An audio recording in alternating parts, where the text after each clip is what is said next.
let's talk about Love Before Sunrise. Mabilisan lang, ano ba talaga ang Love Before Sunrise para sa inyo? Ikaw naman, kakatapos ko lang. Siguro po sa akin, sa role ko po as Rico, para sa akin siguro yung Rico is the son of of- Isay. Alright. And I'm the older brother of Bea po, Tama, Stella. kapatid ni Bea. Opo. Siguro sa akin, Tito Boy, kaya nakaka-relate din ako sa character ko. Ang ano ko po doon kasi yung pagmamahal sa family. Hindi naman kasi love Pero before pasaway ka sunrise. dito, di ba? Actually, Tito Boy, yung character ko dito pasaway. Sablay yung mga decisions ko, pero mahal na mahal ko po yung mga kapatid ko and yung dad kasi namin. Nung nawala yung dad namin, pangarap namin makapunta sa Canada. So, ang goal ko naman talaga din po, makapunta ng Canada para makapag-provide sa family. Pero ang nangyari po, yung mga decisions ko po, Hindi masyado Naging sablay magaganda. din So, po. Love Before Sunrise is? para sa akin yung pagmamahal sa pamilya. Oo. Matet, ikaw, you play the best friend of Bea here. Yes. Ano ang take-away mo from, I mean, I know you're doing the role, but ano ang take-away mo from playing this role?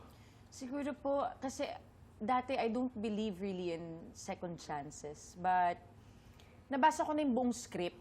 Okay? So parang medyo okay din naman pala siya. Paano Could be- nabago? could Paano be nabago good. yun? Parang, hindi ko po pwede i-share. Ah, kasi okay. No, as a person, as a person. As a person, Do you could- believe in second chances as Matet? Before I did not. But now, You do? yes. Yan ang it epekto could happen. ng Nitong love. show. Okay. Parang baka pwede. It could be maganda pa rin.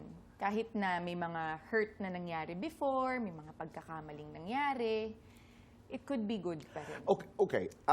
Medyo patula ito. Pero hindi ba ang nagbibigay ng kulay sa mga relasyon ay yung mga cracks?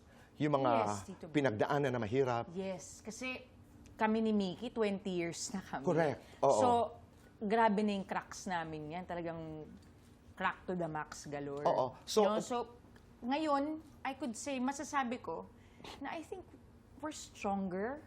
Stronger, sobra than before. And naniniwala kami na all through those, yung mga problema Pagsubok, pinagdaan, oo. yes, tumibay pa kami lalo. Kasi Oo. nalaman namin, kaya namin pala. At saka hot and burning, sabi mo nga. That's the way you describe your Ah, yes, relationship. Tito Boy. Hot and burning! Burning hot relationship at 20 years. Di ba? Kaya mo rin yun, Tol. Yan ang sikreto. Oo. Burning hot.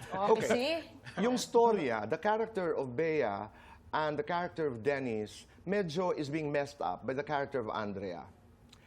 Ito yung sentro, di ba, ng kwento. Sa totoong buhay, halimbawa merong nanggugulo sa inyong mga relasyon, anong gagawin mo, Rojo? Sa amin po kasi talaga namin, ni Dayan, Tito Boy, hindi maiwasan syempre pag may mga bagay, may magugulo, ganyan. Pero kasi kami ni Dayan, sobrang sigurado po kami sa bawat isa. And kunyari sa akin, may mga, hindi natin maiwasan na parang may mga mapapansin, may lalapit. Hindi ko na po talaga agad iniintindi. Ganon din po si Tumatakbo ka Dan. palayo o palapit? Tumatakbo po palayo. No, but when I'm talking about cracks, Matet, I'm not just talking about third parties. I'm talking about maraming bagay. Minsan kaibigan, minsan kapamilya, minsan trabaho ang nagko-cause ng problema sa ating buhay.